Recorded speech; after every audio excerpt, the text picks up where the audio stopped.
Hello, Joe Harbert again. My shop class, way back when, roughly 2010, I believe, construct, constructed this sign for Chuck Bowen and Bowens Lost Sand Creek. It's been a long time. I know about this sign. We've got a little bit more history back here. The Water Valley Schoolhouse right up here. Uh, Here we are. Here we are. Some people may think this is flat, there's nothing out here, but there is so much history and there's so much more to be found if people just absolutely knew where to look. But as you can see, this is a vast area here, and Chuck and I and his son have been out here. My understanding, I've been here 20 plus years. It's always very interesting. Every time we come out, what are we going to find? Uh, Two things to mention that I thought was extremely interesting. Chuck and I are on our way. On his dash is this heavy metal object. And I pick it up, I look it over. Oh my gosh, it's so heavy. It's unbelievable. But it's so little. Chuck told me it's the outside of a cannonball. And he told me how the fuse works, what was in it. It was just very, very interesting.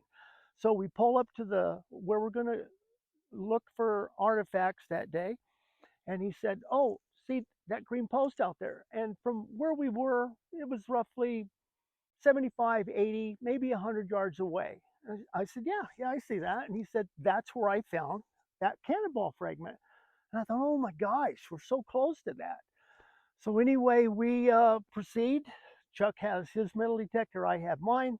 When we start, we're always together. We always put little flags down. We go a certain distance, put more flags down, turn around and come back. That way, we just don't wander aimlessly. We have a route and we check it and we go, we check it and we go. My metal detector goes off. I'm excited. What's down there? I dig down, yay far, and for once in my life, I knew what I had found. And I called Chuck over. He always takes a picture, GPSes it, and it was exactly like the fragment I found on Chuck's dash. It was the outside and inside of a cannonball. I was so excited. And I thought, oh my gosh, how many did they shoot? Did they hurt anybody? Did they kill anybody? But I do know if that thing would hit you flying through the air, it would devastate you. We got in the truck. We were talking. I said, "Chuck, can I have that piece I found? I just want to look at it because I found it. It has so much to tell, but it's so hard to hear, and I always want to know the story." So I got it and I was looking at it, and just casually, I got the one on the dash. And I'm fooling with both of them. Wow, they're about the same. They're about the same. I put them together and they fit perfect. From where Chuck found his to where I found mine was about 100 yards. And I thought, oh my gosh, that was just so amazing to me, so interesting that in this vast area, and we're metal detecting, and lo and behold, I found a piece that actually fits and matches. uh, another time that I thought was amazing. We are out here. We're metal detecting. We haven't found anything. We haven't found a thing. And there's a little cow trail, and I don't think we have many right here right now, but they're little. And we set our metal detectors down, and we're talking. Chuck's metal detector goes off right on the cow trail. I'm excited. What's them cows carrying? I don't know. I dig it up, and again, it's like so.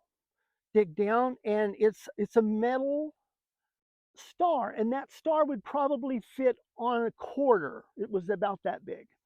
And immediately Chuck said, "Star tobacco." Star tobacco, Chuck. What are you talking about? Well, uh, in my time, in your time, if people chew tobacco, they have that little circle on the back of their jeans. Tobacco. They get their red man out or whatever and put it in their mouth. Anyway, at that time, Chuck informs me, uh, the tobacco came in cubes and they'd wrap it up, and it was called star tobacco. And that star was on the actual tobacco that the settlers, pioneers, the person had bought it or traded for it or whatever. And I thought, oh my gosh. And once again, Chuck is just a wealth of knowledge with stuff out here. Everything we find, even to this day, everything we find, Chuck knows the story on it. But anyway, if you ever get a chance, this place is so interesting. Chuck and his son wrote a book. Basically, uh, Chuck has always had a desire, and I would say that book was in the making for his entire life. And it's very interesting and very informative. And what's amazing, it's the truth, because he finds stuff, he takes a picture, he GPSs. I do not know how you can dispute the truth. And anyway, if you guys ever get a chance, uh, order the book. I believe it's on Amazon. If not, call up Chuck. Here we are.